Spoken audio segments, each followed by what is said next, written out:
Hi, girls. It's chapter 9 time for whatever after a bad hair day. We drive up Rocky Mountain roads and down Rocky Mountain roads. I tried to sleep a bit, but driving on rocks is pretty bumpy. So as soon as my eyes close, they slam back open. Rapunzel is wide awake too, but silent as she gazes out the window in wonder. Jonah and Prince must be exhausted though, because they are both fast asleep. Prince is snoring away in Jonah's lap. Finally, the taxi driver starts carefully maneuvering her way up a hill. We pass rows of horses and carriages that seem to be empty and stopped, like they're parked. At the end of the road, there's a high stone wall. A beautiful sunset of red and orange shimmers against the grey stone ground. In the distance, I see more glittery haze. This kingdom is really pretty. We're here, the driver calls. Jonah and Prince both wake with a start. No taxis or carriages are allowed inside. You have to knock on the door to be let in. She points to the stone wall. Thanks so much, I tell her. Prince leaps out first and runs straight to the wall. The rest of us slowly stretch and pile out of the taxi. Enjoy the watch, I say. I feel a tightening in my stomach. I hope giving away the watch wasn't a big mistake. Oh, I will, she says before turning her taxi around and riding away. The stone wall is about 2 stories high, with a knocker at eye level. I can see the top of the palace rising up behind the wall. The roof glistens. It's bright, shiny, and very, very colorful. Oh, wow! Could it be? Is the palace made of jewels? I ask in awe. I think so, Rapunzel says. There are rubies, diamonds, emeralds, and in pretty patterns like a mosaic. Do all the people in the kingdom have a lot of jewels? I ask Rapunzel. I don't, she says. I never seen a jewel in my life until now. I bang the knocker. May I help you? Asks a man opening the door.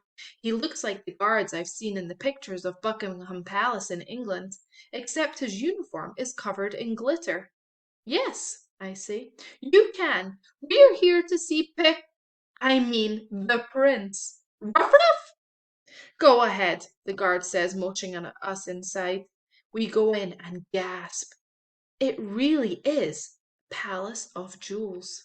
Surrounding the palace are smaller stone buildings made of sapphires, rubies, and emeralds, and smaller stone pathways, all similarly colorful and sparkling. I can't stop looking around. I wish I had a camera. And who could I show the pictures to? Although, who could I show the pictures to back home? There are a line of people snaking around the buildings all the way to the Ruby Castle door. They have sleeping bags with them and chairs. People are camping out, Jonah says. It's like they're trying to buy tickets or something. Maybe there's a concert at the palace. What's a concert? Rapunzel asks. You know, when people pay money to go see a singer, Jonah says, scooping up Prince under his arm. Rapunzel's eyes widen. People pay money to see a singer? I nod. Lots of people. My mom took me to a concert once, and there were thousands of people in the audience. Rapunzel shudders. Thousands! I never sing in front of anyone except you guys, but that was an accident. An idea flushes through my head and I grin excitedly.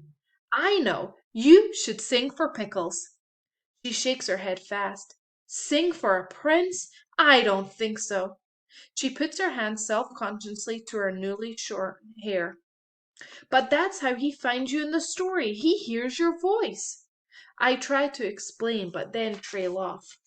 I don't have to convince her to sing this second. I just have to get up to her face-to-face meeting. Let's at least go talk to him. We make our way past the many, many people. There are families and couples holding kids. They're dressed in worn clothes and tattered shoes. No jewels here. Definitely no one wearing diamond earrings or pearl necklaces. We walk right up to another glitter-clad guard at the front door. Hello, I say in my most grown-up voice.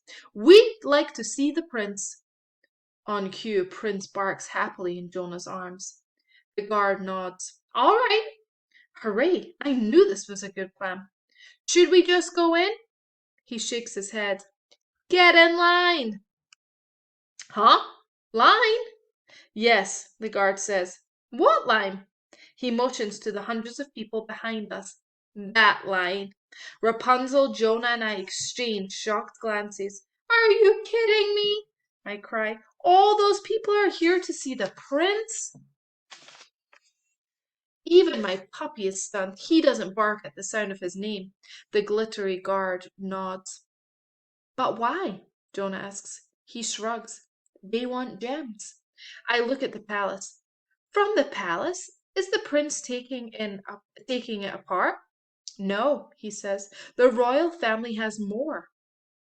Okay, I say. But we don't want gems. We just want to talk to him so he can meet Rapunzel. I gesture to Rapunzel, who ducks her head and blushes. So can we see him? The guard puts his head to the side. Yes. Great, Jonah cheers. The guard smiles. His front tooth is missing and is being replaced by a diamond. After you wait in line. Prince howls. I feel his pain. Slowly, we all wind our way back to the end of the line. Jonah sets down Prince, who starts sniffing the stone ground. We stand behind a mom holding a baby. The baby is crying loudly and a little hysterically. Are you here to get gems? I asked the exhausted-looking mother. Yes, she says. Everyone is. The royal family has held on to the jewels for generations. They've been very stingy. They mine the grounds and keep the gems for themselves. That doesn't sound very nice. Maybe Rapunzel doesn't want to get mixed up with this family after all. But, the mom continues, King Tristan V has made a change recently.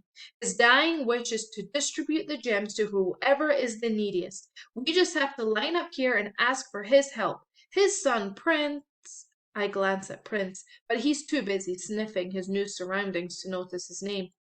Tristan considers all of our requests. He's here every day from 7 a.m. to 9 at night, and he only takes 1 hour off for lunch. He's very generous. I'm asking him to give us some gems so we can buy a new rocking chair and maybe some new baby clothes. We could really use the help. Little Emma here won't stop crying, and now it's already 7 and she's so tired. Poor baby, Rapunzel murmurs. She looks over at me, takes a deep breath, and leans closer to the baby.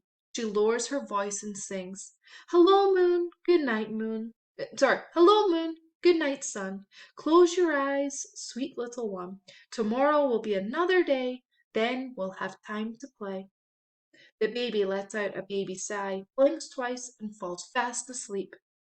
That was amazing, the mom gushes, looking at Rapunzel in wonder. You have a lovely voice, and I've never heard that lullaby before. Where did you learn it? I made it up, Rapunzel admits sheepishly. Do you mind if I use it? The mom asks.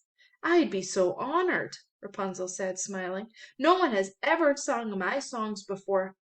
How long do you think this line is? Jonah asks. He's shifting his weight from side to side, clearly getting antsy. I'm guessing at least 5 days, the mom says. That's why I brought a tent. She gestures to the backpack at her feet. I'm going to set up now that the baby is asleep. Crumbs! 5 days! We can't stay here for 5 days. That would be way too much time back home. Not that I know for sure without my watch. I miss my watch, even if it was broken. Where are we going to sleep? Rapunzel asks us. We don't have a tent. My shoulders slump. I'm starting to get tired. Fairy tale jet lag. I wish I could have slept in the haxie. We can't stay here for 5 days. We don't have any food or anything. Jonah shrugs. Why don't we go to Rapunzel's house? You mean the tower? I ask. The wannabe witch is there. Plus, it's 2 hours away. No, I mean Rapunzel's real house, Jonah says, where her parents live. Her parents? Her parents? And that is us for chapter 9. Chapter 10 is titled An Onion a Day.